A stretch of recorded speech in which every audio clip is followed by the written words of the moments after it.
श्री स्वामी समर्थ. जय जय स्वामी समर्थ. नमस्कार मित्रांनो, आज मी तुम्हाला जी गोष्ट सांगणार आहे त्या गोष्टीचे नाव आहे शेवट कर्माचे फळ आपल्याला इथेच मिळणार आहे.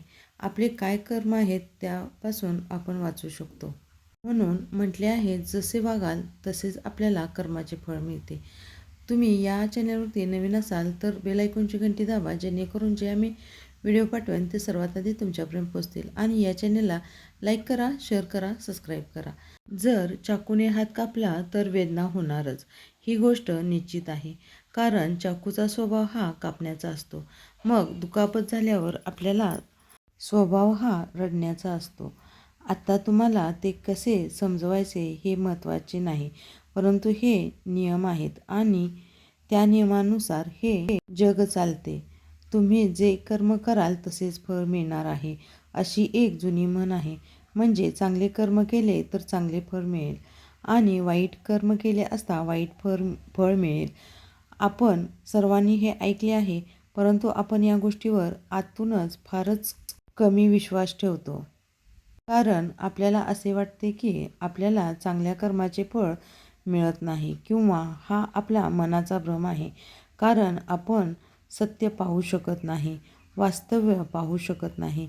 पाहण्याची सक्षम, कारण कर्माचा नियम स्वतःच्या मार्गाने कार्य करतो. तुम्हाला काय वाटते त्यावरून कर्माचे नियम बदलत नाहीत.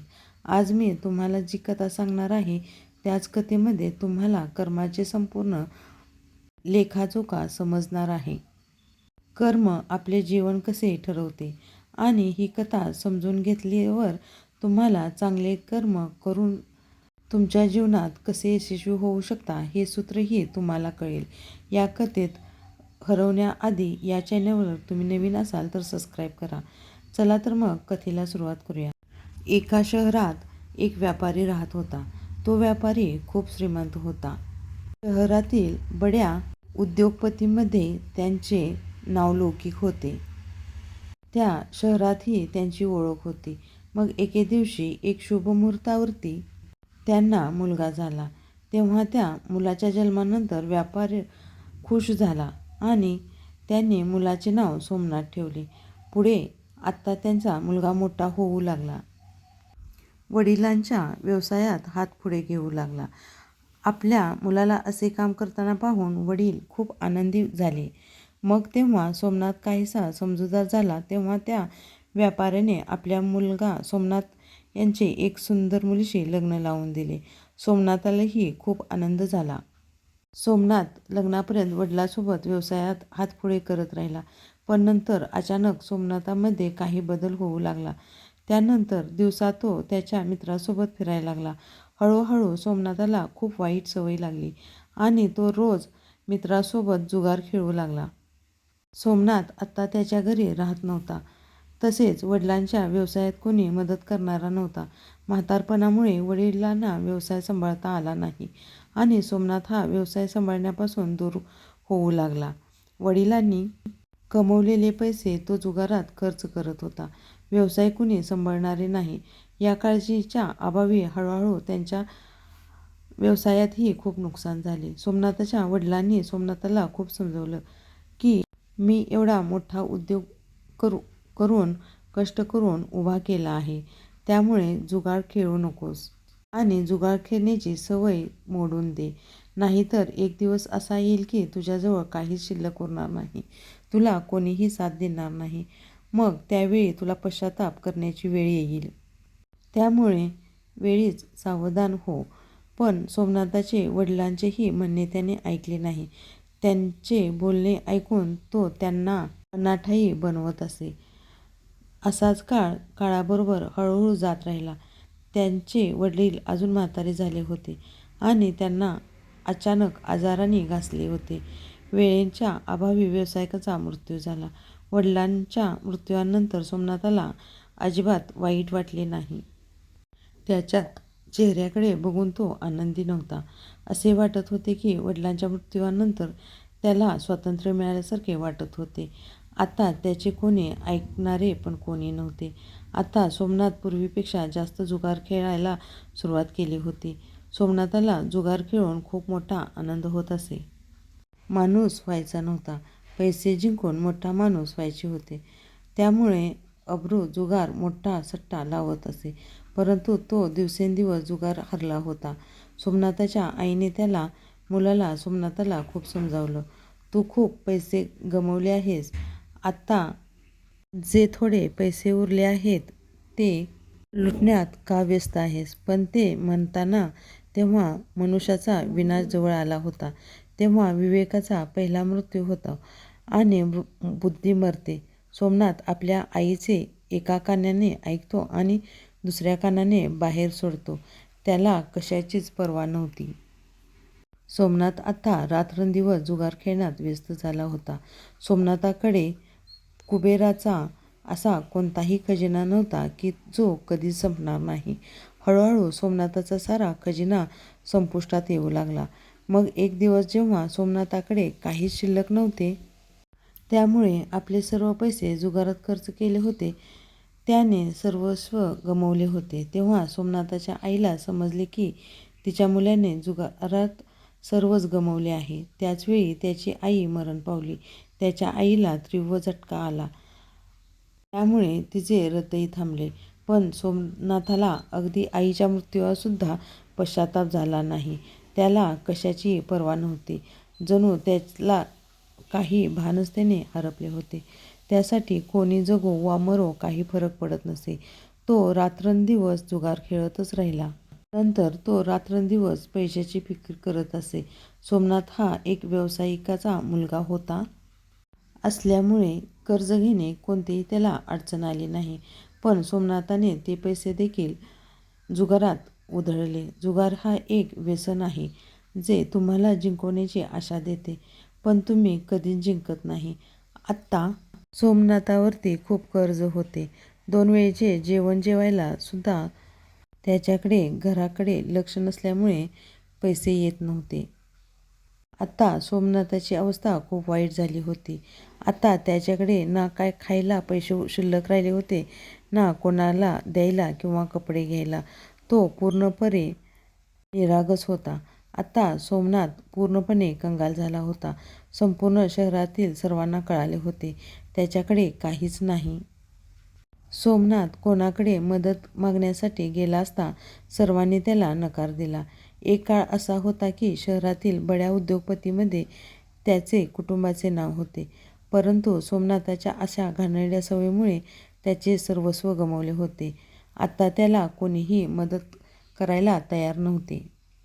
लोक त्याच व्यक्तीचा आधार देतात जो मेहनतीने पुढे नेतो आणि आपल्या आयुष्यात यशस्वी बनून जगासमोर आदर्श ठेवतो. तेव्हा सोमनाथ साऱ्यांना कळाले की आता जावई गरीब झाला आहे. आपल्या मुलीच्या काळजीने ते लगेच त्यांच्याकडे आले. मुलीला भेटायला पोहोचताच ते तेथे गेले आणि त्यांनी पाहिले की त्यांची मुलगी खूप दुःखी आहे. त्यामुळे मुलीने फाटलेले जुने कपडे घातले आहेत. भुकेमुळे तिचा चेहरा कमजोर झाला आहे, कोमेजलेला आहे. आपल्या मुलीची अशी अवस्था पाहून त्यांच्या सोमनाथावर खूप राग आला. त्यांनी आपल्या मुलीला सोबत घरी घेण्याचा निर्णय घेतला. त्यांनी सोमनाथाला काही सांगितले की ऐकवले नाही आणि ते आपल्या मुलीसह त्यांच्या घरी गेले. तेव्हा सोमनाथ त्यांच्या घरी पोहोचतो तेव्हा त्याला कळाले की पत्नी त्याला सासरचे लोक घेऊन गेले आहेत. हे पाहून सोमनाथाला खूप वाईट वाटले. तो एकटाच होता. आता त्याच्याकडे काहीही पैसे नव्हते. ना त्याला बायको होती, ना आई आणि वडील होते. त्याला एकटे सोडून सगळे निघून गेले होते. आता सोमनाथाला वडिलांनी समजवलेल्या सर्व गोष्टी आठवू लागल्या आणि त्याच्या अवस्थेवर तोच जबाबदार आहे असे त्याला वाटू लागले. तो अचानक स्वतःशी बोलू लागला. एक दिवस असा होता की शहरातील बड्या उद्योगपतींमध्ये त्याचे नाव मोजले जायचे आणि आज माझ्याकडे खायला अन्न नाही. आता मी कठोर परिश्रम करेन आणि माझा स्वतःचा व्यवसाय पुन्हा सुरू करेन. असा विचार करून सोमनाथ आपल्या सासरच्या मंडळींना भेटायला जातो, जेणेकरून त्यांच्याकडून काही पैसे उसने घेऊन आपला व्यवसाय पुन्हा सुरू करावा. पहाटे तो सासरच्या मंडळींना भेटायला निघतो. सासरच्या घरी पोचल्यावर तो स्वतः त्यांची अवस्था पाहून तो रडू लागतो. त्याचे फाटलेले जुने कपडे बघून त्याला वाईट वाटते आणि अशा फाटक्या जुन्या कपड्यात सासरच्या घरी जाऊ शकत नाही. मी स्वच्छ कपडे घालून सासरच्यांना भेटायला जाईन आणि फाटक्या जुन्या कपड्यात सासरच्या घरी गेलो तर उरलेला आदरही नष्ट होईल. हा विचार करत तो इकडे तिकडे पाहू लागला. त्याची नजर एका कपड्याच्या दुकानावर पडली, पण ते दुकान सायंकाळी झालेले बंदच होते. सोमनाथाने मनाशी ठरवले, तो सकाळपर्यंत वाट पाहीन आणि दुकान उघडताच सासरच्यांच्या नावाने कपडे विकत घेईन आणि सासरकडून पैसे मिळाल्यानंतर परतफेड करेन. आत्ता फाटक्या जुन्या कपड्यात सासरच्या घरी जाण्यापेक्षा या दुकानाबाहेर मी एक रात्र घालवीन आणि मी कपडे घेऊन घालीन. तो तरुण आत गेला. काही वेळात एक महिला त्या बाजूला सरकत दुकानात गेली. अंधारातही ती बाई सोमनाथाला ओळखीची वाटत होती. त्या महिलेला नीट पाहण्यासाठी सोमनाथ दुकानाच्या खिडकीतून बाहेर गेला आणि त्याने तिथे काय पाहिले तिला पाहून त्याला धक्काच बसला, कारण ती स्त्री दुसरी कोणी नसून त्याचीच पत्नी होती. तेव्हा सोमनाथाने आपल्या पतीचे आणि त्याच तरुणीचे बोलणे लक्षपूर्वक ऐकले. सोमनाथाने पत्नी त्याला सांगत होती की माझ्या जीवलगा, माझ्या तुझ्यावर खूप प्रेम आहे आणि मला तुझ्याशी लग्न करून आयुष्य तुझ्यासोबत राहायचे होते. आज मी तुला एक गुपित सांगण्यासाठी इथं बोलवलं आहे, जेणेकरून आम्ही लग्न करून आरामात जगू शकू. आपल्याला कशाचीही कमतरता नसावी. तरुणाने मोठ्या कुतूहलाने विचारले, कोणते रहस्य? कोणते रहस्य बोलतेस? तेव्हा सोमनाथाच्या पत्नीने त्या तरुणाला सांगितले की माझे सासरे खूप श्रीमंत व्यापारी होते. त्यांनी आयुष्यात खूप कष्ट करून भरपूर पैसे कमवला होता, पण सोन्याच्या नाण्याने भरलेले 4 भांडी घराच्या 4 कोपऱ्यामध्ये पुरून त्यांनी ठेवले आहेत. तो पैसा वाईट काळामध्ये वापरता यावा म्हणून त्यांनी हे काम केले होते. आपल्या जुगारी मुलाला कधीच सांगितले नव्हते, कारण त्याला ही भीती होती की त्याचा जुगारी मुलगा ते पैसे देखील उडवू शकतो.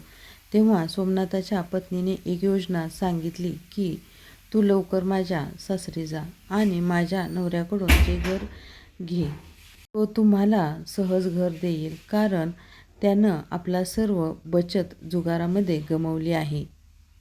मग तुम्ही त्या घराचे 4 कोपरे खणून ते 4 सोन्याची भरलेली भांडी तुम्ही तुमच्या ताब्यात घ्या. त्यानंतर आपल्याला कधीही पैसे कमवावे लागणार नाहीत, कामाची गरज पडणार नाही आणि मग आपण आयुष्यभर आनंदात राहू लागू.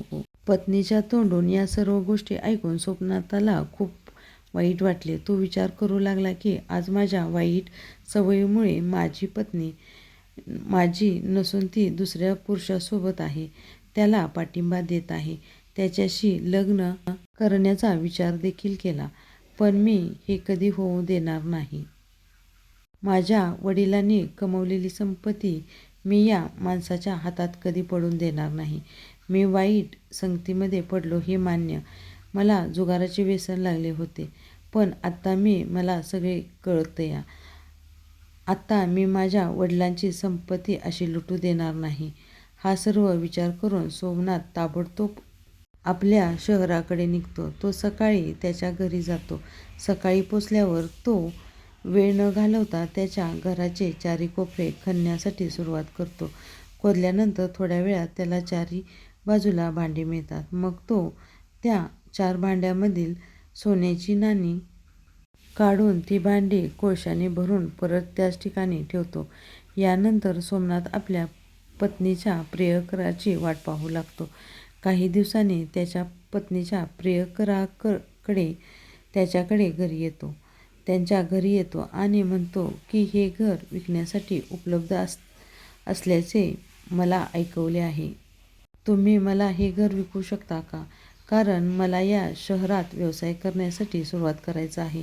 मला घर हवे आहे आणि तुला पैसे हवे आहेत, त्यामुळे दोन्हींना गरजा सेमच आहेत. सोमनाथ त्याच संधीची वाट पाहत होता. त्याला त्या माणसाच्या सर्व योजना समजल्या होत्या. त्याने ताबडतोब त्याचे घर त्याला विकले. नंतर सोमनाथ घर विकून मिळालेले पैसे आणि सोन्याची नाणी घेऊन दुसऱ्या शहरामध्ये गेला, जेणेकरून तो तेथे जाऊन आपला नवीन व्यवसाय सुरू करू शकेल. तेथे पोचल्यानंतर सोमनाथाने व्यवसाय त्याचा सुरू केला. सुरुवातीला त्याला खूप त्रास झाला. त्याने कठोर परिश्रम केले आणि वाईट सवयी त्याच्यापासून दूर ठेवल्या. व्यवसाय कधीही काही चढ-उतार येतात, पण त्यानंतर काही हाताळले. त्याने काही दिवसात भरपूर पैसे कमवले. तेव्हा त्या शहरात राहणाऱ्या एक शेठजींची नजर सोमनाथावर पडते. सोमनाथाला पाहून शेठला वाटले की हा तरुण खूप मेहनती आहे. यामध्ये त्याने एवढ्या कमी कालावधीत आपला व्यवसाय इतक्या उंचीवर नेला आहे. मी माझ्या मुलीचे लग्न या तरुणाशी लावतो. मला माझ्या मुलीसाठी यापेक्षा चांगला वर सापडणार नाही. मग तो सेठ सोमनाथाकडे जातो आणि त्याच्यासमोर लग्नाचा प्रस्ताव ठेवतो. सोमनाथही तो प्रस्ताव स्वीकारतो. सेठने आपल्या मुलीचे लग्न सोमनाथाबरोबर लावून देतो. तेथे तर आता सोमनाथाची चांगली परिस्थिती झाली. त्याने पैसे कमवले, सन्मान मिळवला होता, लग्न झाले, त्याला सर्व काही मिळाले होते. आता जगाचा आनंद लुटण्यासाठी तो तयार होता. त्याला कशाचीही कमतरता नव्हती. दुसरीकडे सोमनाथाची जुनी पत्नी प्रियकर घरी आल्यावर खूप आनंदी झाले. पण घराचे 4 कोपरे खोदत असताना सोन्याची नाणी भरलेली 4 भांडे त्याला दिसली, परंतु ती कोळशाने भरलेली होती. कोळशाने भरलेली भांडी पाहून तो ढसाढसा रडू लागला. त्या तरुणाला सोमनाथाच्या बायकोचा खूप राग आला. त्यामुळे त्याने तिला एकटे सोडले. त्याला वाटले की तिच्यासोबत मी नसतो तर आज मी माझे पैसे गमावले नसते. माझ्या आयुष्यासाठी जमवलेले भांडवल गेले. त्यानंतर तरुणाने आपल्या प्रेयसीला म्हणजे सोमनाथाच्या पत्नीला लाही धडा शिकवण्याचे हे ठरवले. म्हणून तो गावात गेला आणि त्याने तिला भेटायला बोलवले. ती आल्यावर तिला तो म्हणतो की तुझ्या नादी लागून मी माझे इतके वर्ष कमवलेले पैसे सोमनाथाला दिले, ते घर घेतले आणि मला काय मिळालं तर कोळसा. आता माझ्याजवळ काहीच उरले नाही. मला यापुढे पुन्हा तुझा चेहरासुद्धा देखील बघायचा नाही. निघ इथून. सोमनाथ त्याच्या चुकीतून शिकला होता. जर तुम्ही वाईट कर्म केले तर तुम्हाला वाईट फळ मिळते. या कथेतील धडा पहिला तर सोमनाथाला सुरुवातीला जुगाराचे व्यसन होते. त्याला जोडल्यामुळे त्याच्या सवयी बिघडत गेल्या, म्हणून त्याच्याकडे काही शिल्लक राहिले नाही. तो रस्त्यावरती आला. त्याची पत्नी त्याला सोडून गेली होती. हे त्याला कर्माचे फळ मिळाले. जर त्याने त्याचा व्यवसाय चांगला केला असता तर कदाचित त्याला ते दिवस पाहावे लागले नसते. मात्र सोमनाथाची चूक त्याला कळाली आणि आयुष्य बदलले. यावरून हे दिसते की आपण आयुष्यात कितीही वाईट कृत्य केले असले तरी आपण नेहमी नव्याने सुरुवात केली पाहिजे आणि नव्याने सुरुवात करू शकतो. सत्कर्म करायला वेळ लागत नाही किंवा सरळ म्हणा किंवा प्रत्येक वेळ अनुकूल असते. आणि दुसरीकडे आपण हे देखील शिकतो की आपण आपल्या प्रियजनांना वाईट वेळ सोडले तर आपलीसुद्धा फसवणूक होऊ शकते. त्याचेही वाईट परिणाम होतात. सोमनाथाच्या पत्नीने त्याची फसवणूक केली, पण या फसवणुकीमुळे तिचे सर्वस्व गमावले, अगदी मानसुद्धा गमावला आहे.